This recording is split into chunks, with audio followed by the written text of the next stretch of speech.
The live TV, सच सबसे आगे। दोस्तों, मैं हूं आदिल खान आजाद और आप देख रहे हैं द लाइव टीवी का खास शो अब तक की बड़ी खबर।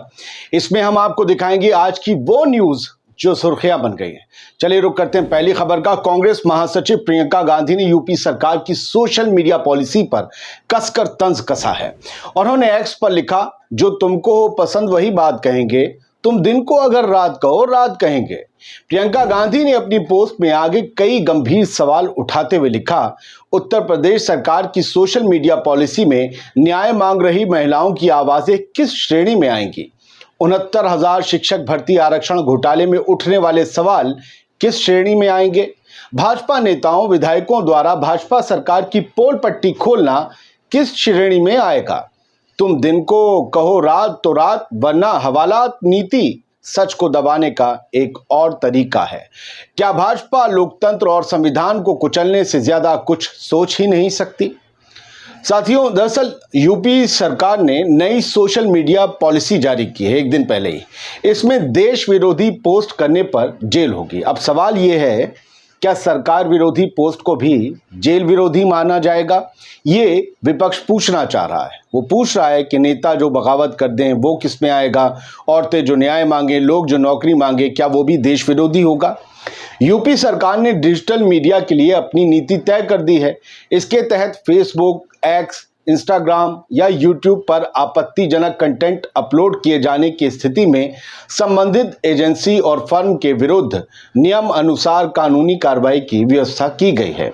विपक्ष का कहना है कि यूपी सरकार को सिर्फ अपनी वाहवाही पसंद है, विरोध के सुर नहीं, इसीलिए ये नई पॉलिसी लाई गई है।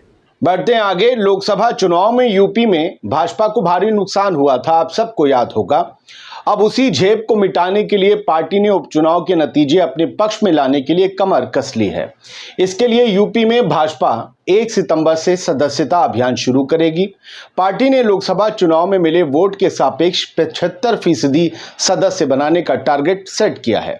यानी ये भी कहा जा सकता है कि भाजपा को अपने मौजूदा सदस्यों के जरिए जीत मिलने की उम्मीद कम है। शायद तभी नए सदस्य जोड़ने की एक बड़ी जिम्मेदारी कार्यकर्ताओं को दी गई है। सदस्यता अभियान की तैयारी के लिए लखनऊ में आज भाजपा के प्रदेश मुख्यालय में एक अहम बैठक हुई।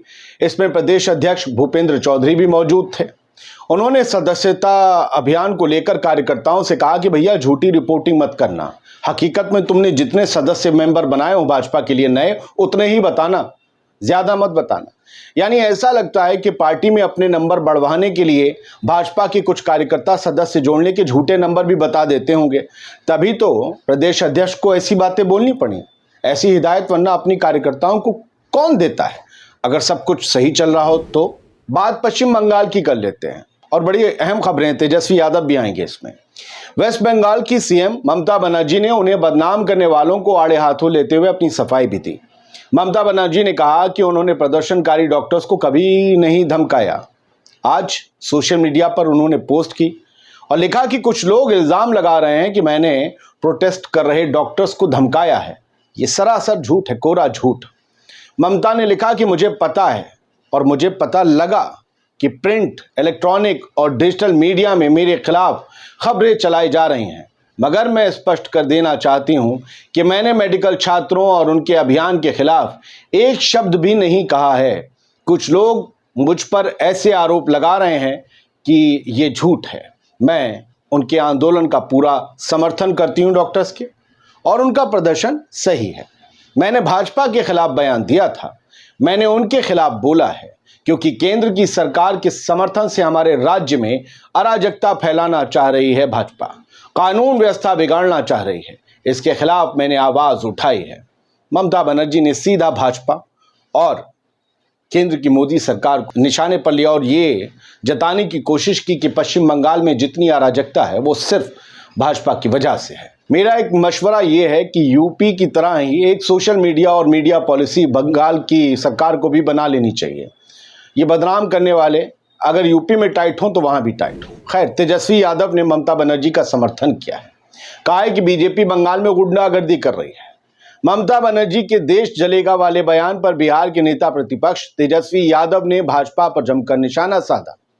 तेजस्वी यादव ने कहा कि बीजेपी बंगाल में गुंडागर्दी कर रही है, माहौल खराब करने की कोशिश कर रही है। उन्होंने ये भी कहा कि बीजेपी वाले पूरे देश में डर का माहौल बनाना चाहते हैं, लेकिन वो इसमें कभी कामयाब हो ना पाएंगे। तेजस्वी यादव ने कहा कि देखिए, जिस हिसाब से हम सभी लोगों ने देखा कि पूरे बंगाल में बीजेपी गुंडागर्दी कर रही है, सामान बाजारों से छीना झपट हो रहा है, वहां छीना झपट की जा रही है, एक माहौल है, एक एनवायरनमेंट है शांति का, उसको भाजपा के लोग भंग करना चाहते हैं। तेजस्वी यादव ने कहा कि रेप की घटनाएं उत्तर प्रदेश में सबसे ज्यादा हैं, बिहार में लगातार रेप हो रहे हैं, उस पर लोग क्यों चुप्पी साधे हुए हैं। हर जगह इस तरह का माहौल बनाकर बीजेपी के लोग पैनिक क्रिएट करना चाहते हैं। तो ये था तेजस्वी यादव का बयान। अब बात ममता बनर्जी की फिर से, जिन्होंने अमित शाह के बेटे जय शाह को लेकर एक तंजिया बधाई दी है। दरअसल बीसीसीआई सचिव जय शाह आईसीसी के अगले चेयरमैन होंगे, वो निर्विरोध चुन लिए गए।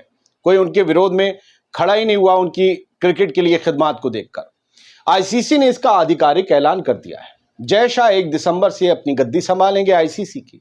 अब इसको लेकर पश्चिम बंगाल की सीएम ममता बनर्जी ने सोशल मीडिया प्लेटफॉर्म एक्स पर केंद्रीय गृह मंत्री अमित शाह को बहुत अलग तरीके से बधाई दी है, तंजिया बताई है। ममता बनर्जी ने जो कहा है सुनिए। पोस्ट में लिखा है कि बधाई हो केंद्रीय गृह मंत्री जी, आपका बेटा राजनेता नहीं बना है बल्कि इंटरनेशनल क्रिकेट काउंसिल का चेयरमैन बन गया है, एक ऐसा पद जो अधिकांश राजनेताओं के पद से कहीं अधिक महत्वपूर्ण है। जय शाह अभी तक बीसीसीआई के सेक्रेटरी थे, अब वो आईसीसी के निर्विरोध चेयरमैन चुने गए हैं।